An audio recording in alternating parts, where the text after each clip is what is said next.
Hi, everyone. I'm Shane, and we're here together for another Bible teaching. And with it being the Christmas season, I thought, why not talk about the Magi? A lot of times we hear about the Magi and the story of the Nativity, and what are Magi? Who were the Magi? Really, Magi just means magician.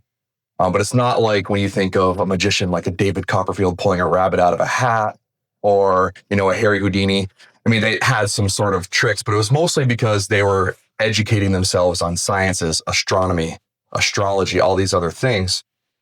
But if we're really going to look at the Magi in the nativity scene, we really have to go back to Daniel.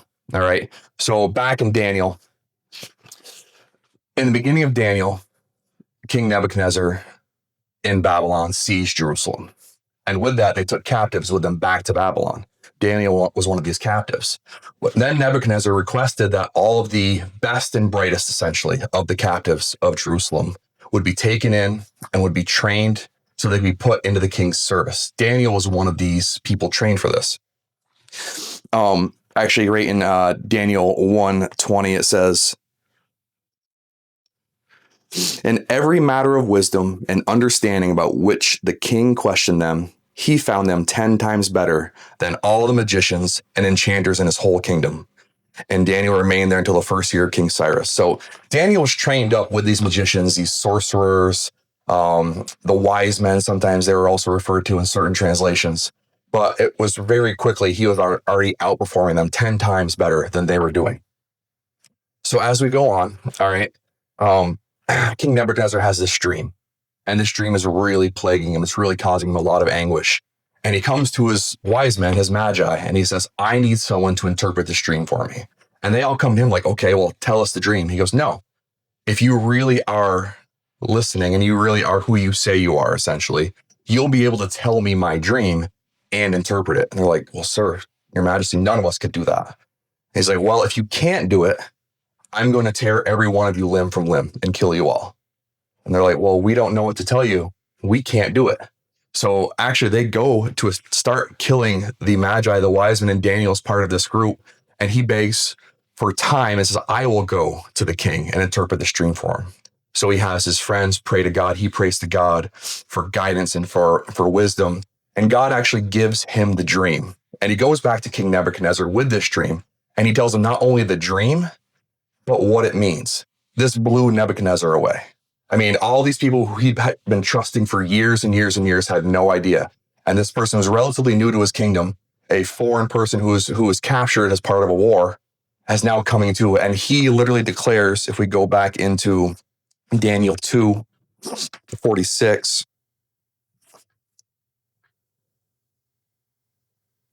"Then King Nebuchadnezzar fell prostrate before Daniel and paid him honor and ordered that an offering and incense be presented to him. The king said to Daniel, 'Surely your God is the God of gods and the Lord of kings and a revealer of mysteries, for you were able to reveal this mystery.' Then the king placed Daniel in a high position and lavished many gifts on him. He made him ruler over the entire province of Babylon and placed him in charge of all of its wise men. Moreover, at Daniel's request, the king appointed Shadrach, Meshach, and Abednego administrators over the province of Babylon, while Daniel himself remained at the royal court."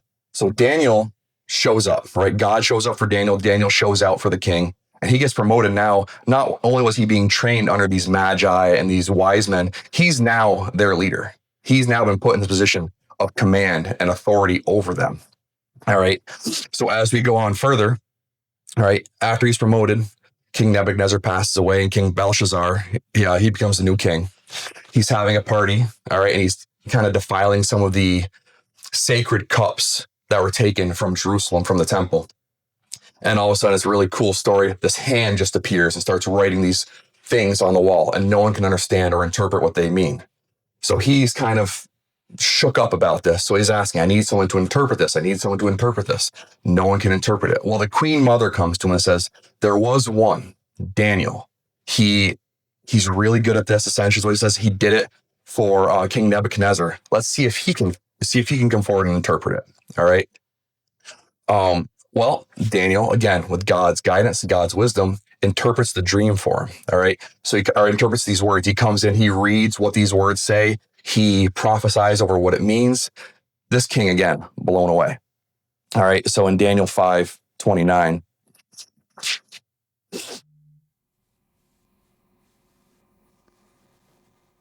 then at Belshazzar's command, Daniel was clothed in purple. A gold chain was placed around his neck, and he was proclaimed the third highest ruler in the kingdom. That very night, Belshazzar, king of Babylonians, was slain, and Darius the Mede took over the kingdom at the age of 62. So Daniel prophesies, interprets, gets promoted to the third highest person in the entire kingdom. All right, from nothing to something, right? And now this king is now slain. All right. There's a whole thing about Daniel and the lions then. There's a very famous story. But over 400 years later, the 400 years of silence, that's between the Old Testament and the New Testament, is where we start coming into the book of Matthew, where in Matthew 2, the whole nativity and birth of Jesus story begins.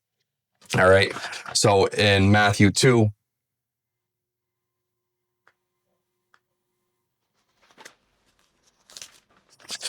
the first part of Matthew 2 says, the Magi visit the Messiah. After Jesus was born in Bethlehem in Judea, during the time of King Herod, Magi from the east came to Jerusalem and asked, where is the one who has been born King of the Jews? We saw his star when it rose and have come to worship him. All right. How would these people from a foreign land have any idea how to look for the Messiah? Right? They weren't Jews. They were Gentiles. All right. But they were Magi. All right. They came from the east. East of Jerusalem is Babylon. These Magi were probably either ancestors or had trained under, through generations, the same Magi that Daniel had overseen and had trained up. So they trusted his judgment, and so much that not only did they trust him, they started trusting the prophecies, the religious prophecies of the God of Daniel. So they could see all these things. They would study them. They would study the stars. They would study all these things. So when these signs popped up, they knew it was a sign of the coming Messiah. So they go to Herod, and Herod's the king of the area, and he has no idea that the Messiah has been born.